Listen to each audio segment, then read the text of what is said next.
Hello guys, আসসালামু আলাইকুম। তোমরা সবাই কেমন আছো? আমি আলহামদুলিল্লাহ ভালো আছি। এখন বাজে সকাল 8টা। আমি আমার ব্লগটা শুরু করতে যাচ্ছি। এখানে দেখো ছোড়া আটা নিয়ে খেলা করছে।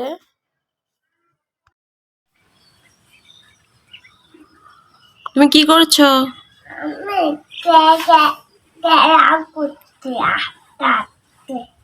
আটা দিয়ে খেলা করছো?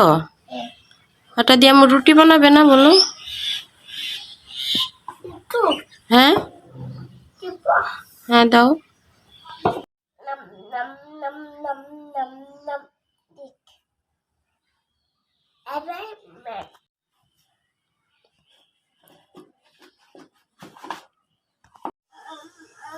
রুটি বানানোর জন্য আমি আটার ডো তৈরি করব, এর জন্য গরম পানি দিয়ে দিলাম। আমরা আসলে গরম পানির রুটি খাই। আটা দিয়ে দিলাম, আটাটা নেড়ে তারপর নামিয়ে নিল। এবার আটার ডো তৈরি করে নিলাম। আমার রুটি বেলা শেষ। এবার আমি রুটিগুলো ছেঁকে নেব।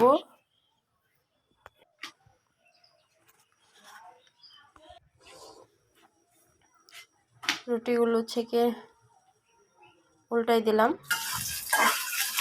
রুটিটা ছাড়া হয়ে গেল। আমি এবার আলু ভাজি করব। আজকে সকালের নাস্তা আলু ভাজি দিয়ে হবে। আর এই আলু ভাজিটা হবে ডিম দিয়ে। ছোটোকালে এই আলু ভাজিটা খেতে পছন্দ করতাম, ডিম দিয়ে আলু ভাজি। আমি আলু কেটে রেখেছিলাম, সেই আলুগুলো দিয়ে দিলাম।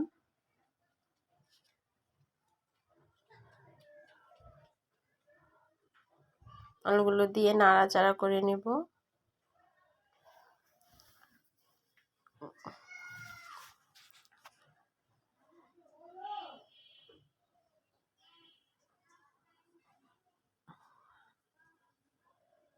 এর মধ্যে আলুগুলোর মধ্যে হলুদ দিয়ে দিলাম, হলুদ আর সামান্য পরিমাণে লবণ। লবণটা যার যার স্বাদ মতো, কারণ লবণ ঠিকঠাক না হলে খেতে ভালো লাগে না।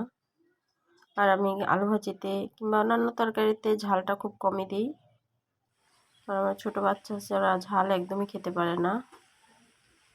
এখন আমি আলুর মধ্যে ডিমটা ভেঙে দিব।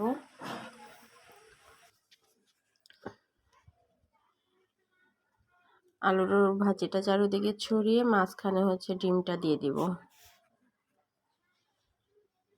এই আলু ভাজিটা খেতে খুব স্বাদ।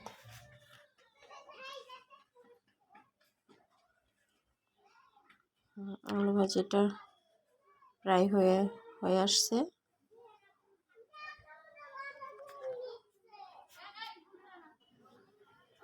এর মধ্যে ছড়া আবার বাথরুমে গেছে, বাথরুম থেকে জামা কাপড় একদম ভিজিয়ে নিয়ে এসেছে।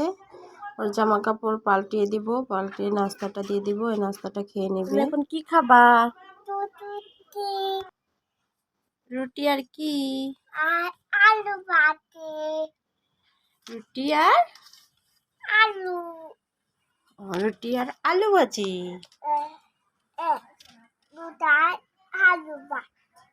আমার দিকে দেখো, কি খাবা? আলু ভাত।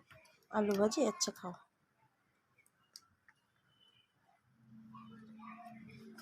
কি খেতে কেমন? রুটি আর আলু ভাজি খেতে কেমন আম্মু? বললাম